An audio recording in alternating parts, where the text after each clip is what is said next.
विद्यार्थी मित्रांनो, आज आपण या व्हिडिओमध्ये FC या विषयातील थ्री फेज इंडक्शन मोटर या प्रकरणातील थ्री फेज मोटरमधील थ्री फेज मोटरची तपासणी हा घटक पाहणार आहोत. थ्री फेज मोटर रिपेरिंग किंवा वायरिंग झाल्यानंतर त्यावर वेगवेगळ्या तपासणी घेतात. एकूण 5 तपासणी घेतात. पहिला आहे अर्थिंग टेस्ट, दुसरं ओपन सर्किट टेस्ट, तिसरं शॉर्ट सर्किट टेस्ट, चौथं रिव्हर्सेस किंवा विरुद्धता असं म्हणू आपण, चौथी टेस्ट, पाचवी फेज टू फेज टेस्ट. असे एकूण थ्री फेज मोटरवर 5 तपासणी घेतात. त्यातील पहिली टेस्ट आहे अर्थ टेस्ट. यासाठी टेस्ट लीडचा वापर करतात किंवा STLच्या साहाय्याने सुद्धा आपण ते टेस्ट करू शकतो. टेस्ट लीडच्या साहाय्याने तपासणी करत असताना टेस्ट लीडचे एक लीड मोटरच्या एका टर्मिनलला जोडतात व दुसरी लीड मोटरच्या बॉडीला जोडतात. जर लॅम्प लागला तर वाइंडिंग अर्थ आहे असे समजतात. अर्थ असल्याची खात्री करण्यासाठी मोटरच्या प्रत्येक टर्मिनलला टेस्ट लीड जोडून टेस्ट घ्यावी. जर मोटर अर्थ असेल तर दुसरी टेस्ट घेण्यासाठी अर्थ दोष पहिल्यांदा दूर करायला पाहिजे. त्यानंतर दुसरी टेस्ट आहे ओपन सर्किट टेस्ट. कॉईल तुटल्यामुळे किंवा लूज कनेक्शनमुळे three phase motor open circuit दर्शवते. ते ओपन सर्किट दोष शोधण्यासाठी टेस्ट लॅम्पचा वापर करून आपण ओपन सर्किट दोष शोधू शकतो. मोटर स्टार कनेक्टर असेल तर मोटर जर स्टार कनेक्टेड असेल तर टेस्ट लॅम्पचे एक टोक स्टार पॉईंटवर आणि दुसरे टोक प्रत्येक फेजवर जोडावे. जर लॅम्प लागला नाही तर त्या फेजमध्ये ओपन असते. जर मोटार डेल्टा कनेक्टेड असेल तर प्रत्येक फेज वेगळे करून त्याच्या टेस्ट घ्याव्या लागतात. जर फेज ओपन असेल तर लॅम्प लागणार नाही.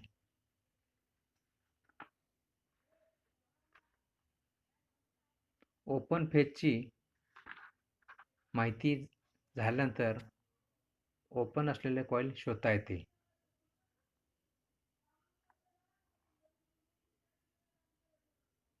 यानंतर तिसरी टेस्ट आहे शॉर्ट सर्किट टेस्ट. पॉलीफेज मोटरमधील शॉर्ट थ्री फेज लाईनला सप्लाय देऊन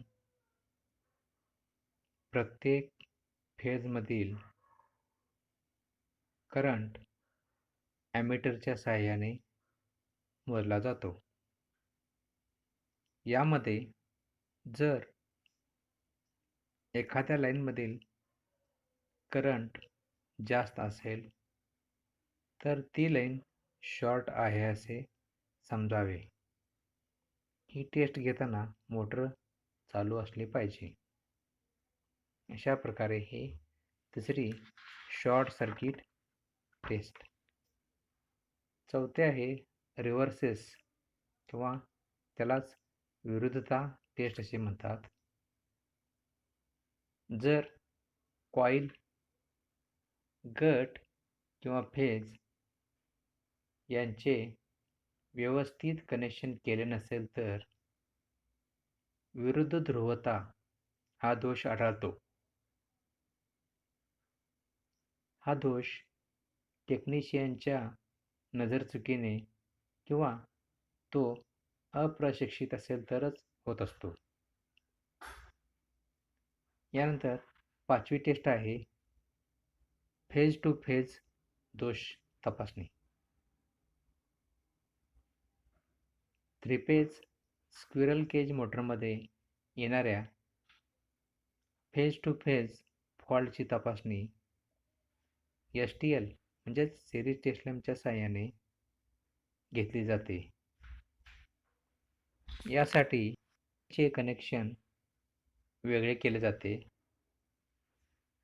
जर टेस्ट लॅम्प लागला तर फेज दोष आहे असे समजावे. जर लॅम्प लागला नाही तर वाइंडिंग दोषरहित आहे असे समजावे. अशा प्रकारे 3 फेज मोटर रिपेअरिंग किंवा वायरिंग केली असेल तर त्यावरती एकूण 5 प्रकारची तपासणी घेतली जातात.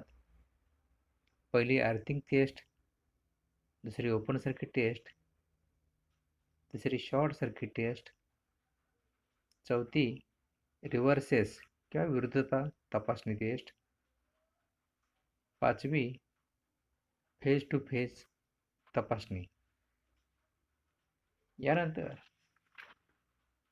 3 फेज मोटरमधील निर्माण होणारे दोष हे घटक आपण पाहणार आहोत. यामध्ये 3 फेज किंवा पॉलीफेज मोटरमध्ये निर्माण होणारे दोष, त्याची कारणे व उपाय हे पाहणार आहोत. यामध्ये पहिला निर्माण होणारा दोष, मोटर सुरू होत नाही. आता मोटर सुरू होत नाही हा एक दोष झाला. त्याची कारणे बघा, सप्लाय बंद असेल, नंतर सप्लाय जर बंद असेल तर उपाय काय पाहिजे, सप्लाय चालू करून घ्यावा. दुसरं कारण आहे चुकीचे कनेक्शन असेल तर उपाय काय करता येईल आपल्याला, चुकीचे कनेक्शन व्यवस्थित करून घ्यावे. तिसरं कारण आहे ओव्हरलोड असेल, म्हणजे जर समजा आपण मोटरवरती प्रमाणापेक्षा जास्त लोड दिला असेल, अशा वेळी त्याला काय म्हणतात, ओव्हरलोड. आणि ओव्हरलोड जर झाला तर काही वेळा काय होते, मोटरला जो स्टार्टर जोडला असतो तो स्टार्टर काय होतो, ओव्हरलोडमुळे ट्रिप करतो आणि अशा वेळी मोटर सुरू होत नाही. मोटर जर ओव्हरलोड झाला असेल तर काय करायला पाहिजे, उपाय काय करायला पाहिजे, मोटरवरती योग्य लोड द्यायला पाहिजे आपण. चौथं कारण आहे वाइंडिंगमध्ये दोष असेल, मोटर सुरू होत नाही याचं चौथं कारण काय आहे, वाइंडिंगमध्ये दोष असेल. उपाय काय करायला पाहिजे यासाठी, मोटरच्या वाइंडिंगची STLने तपासणी करून दोष असल्यास रिवाइंडिंग करावी. अशा प्रकारे हा पहिला दोष म्हणजे मोटर सुरू होत नाही याचा हा एक दोष झाला. आणि त्याची कारणे हे 4 झाले, यांचे कारणाचे उपाय. दुसरं मोटरमध्ये निर्माण होणारा दुसरा दोष आहे, मोटर फिरताना हळू फिरते. मोटर तुम्ही जर चालू केला तर फिरताना जर हळू फिरलाले तर त्याचं कारणे काय आहेत बघा. पहिलं कारण आहे व्होल्टेज कमी असेल. जर सप्लाय व्होल्टेजच कमी असेल तर अशा वेळी मोटरसुद्धा काय होणार आहे, हळू फिरणार आहे. मग त्याच्यावर उपाय काय करता येईल आपला, व्होल्टेज कमी असेल तर काय करायला पाहिजे, व्होल्टेज व्यवस्थित करून घ्यायला पाहिजे. योग्य रेटिंग व्होल्टेज आपण द्यायला पाहिजे त्या मोटरला. दुसरं कारण आहे ओव्हरलोड असेल. समजा आपण लोड जास्त टाकला तरी सुद्धा मोटर काय होते, हळूहळू फिरत असते. अशा वेळी काय करायला पाहिजे, त्याच्यावर उपाय काय करायला पाहिजे, त्याच्यावरचा लोड काय योग्य लोड द्यायला पाहिजे आपण. तिसरं कारण आहे, मोटर हळू फिरण्याचं तिसरं कारण आहे, वाइंडिंगमध्ये दोष असेल. वाइंडिंगमध्ये सुद्धा दोष असेल तर मोटर काय होते, हळू कमी गतीने फिरत असते. उपाय काय करायला पाहिजे, वाइंडिंगची एसटीएलने तपासणी करून घ्यावी. वाइंडिंगमध्ये दोष आढळल्यास रिवाइंडिंग करावे. चौथं कारण आहे, सप्लायची फ्रिक्वेन्सी कमी असेल. सप्लायची फ्रिक्वेन्सी जर कमी असेल तरी सुद्धा मोटरचा वेग काय होतो, कमी होतो. अशा वेळी काय करायला पाहिजे, कारण सप्लायच्या फ्रिक्वेन्सीच्या समप्रमाणात मोटरचा वेग असतो. त्यामुळे फ्रिक्वेन्सी जर कमी असेल तरी सुद्धा मोटरचा वेग काय होतो, कमी पडतो. अशा वेळी उपाय काय करायला पाहिजे, सप्लायची फ्रिक्वेन्सी योग्य करून घ्यायची. पाचवं कारण आहे, बेल्टचे टेन्शन जास्त झाले असेल. जर मोटरला आपण लोड जो लावलेला असतो तो लावला असेल, जर टेन्शन जास्त बेल्टला टेन्शन जास्त असेल तर अशा बेल्टचं टेन्शन काय करायला पाहिजे, उपाय काय करायला पाहिजे, कमी करून घ्यायला पाहिजे. मोटर हळू करण्याचं 6वं कारण आहे, बेरिंग जाम झालं असेल. बेरिंग जर खराब झालं असेल अशा वेळी बेरिंग काय होते, जाम होते. बेरिंग जर जाम झालं असेल तरी सुद्धा मोटर काय होते, हळू गतीने फिरत असते. अशा उपाय काय करायला पाहिजे, मोटरच्या बेरिंगचे ऑइलिंग ग्रीसिंग करावे. नाहीतर काय करायला पाहिजे, ऑइलिंग ग्रीसिंग करा आणि नसेल तरी सुद्धा मोटर हळू फिरत असेल, बेरिंग खराब झालं असं वाटत असेल तर त्यावेळी मग काय करायला पाहिजे, बेरिंग आपण बदलून घ्यायला पाहिजे. अशा प्रकारे मोटरमध्ये निर्माण होणारा दुसरा दोष, मोटर फिरताना हळू फिरते, हा दुसरा दोष झाला. त्याची कारणे व उपाय झाले. मोटरमध्ये निर्माण होणारा तिसरा दोष आहे, मोटरला सप्लायला जोडल्यास फ्यूज जातो. म्हणजेच मोटर चालू केल्या त्याचा फ्यूज जातो. त्याचं कारण काय असणार आहे, पहिलं कारण आहे, सप्लाय व्होल्टेज कमी असेल. जर आपण 3 फेज मोटरला सप्लाय जर देत असतो, तो व्होल्टेज जर कमी असला तर अशा काय होतं, मोटरचा करंट वाढतो आणि करंट वाढल्यामुळं फ्यूज जाण्याची शक्यता असते. मग अशा काय करायला पाहिजे, मोटरला योग्य व्होल्टेज द्यायला पाहिजे आपणास. दुसरं कारण आहे, फ्यूज वायर योग्य रेटिंगची नसेल. जर आपण कमी क्षमतेची फ्यूज वायर वापरली असेल तर अशा वेळी सुद्धा काय होतं, मोटर चालू केल्या फ्यूज जाण्याची शक्यता असते.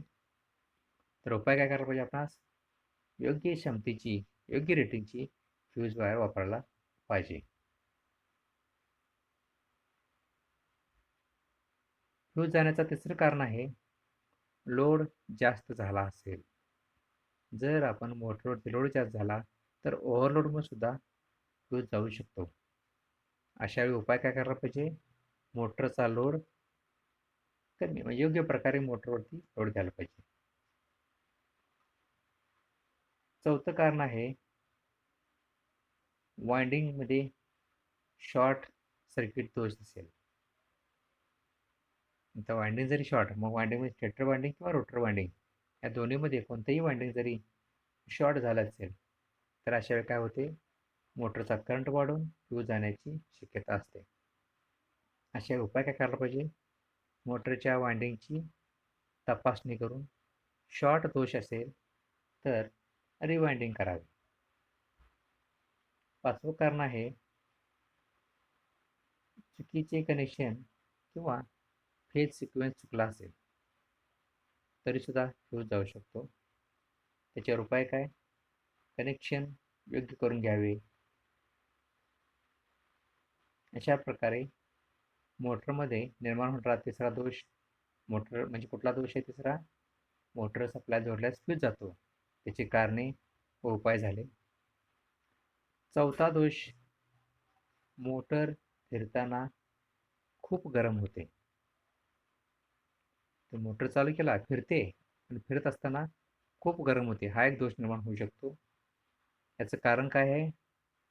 जर चुकीचे कनेक्शन असेल, आपण जोडताना समजा जोडताना चुकलो तरी सुद्धा मोटर काय होते, गरम होऊ शकते.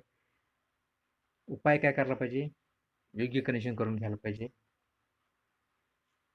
दुसरं दुसरं कारण आहे,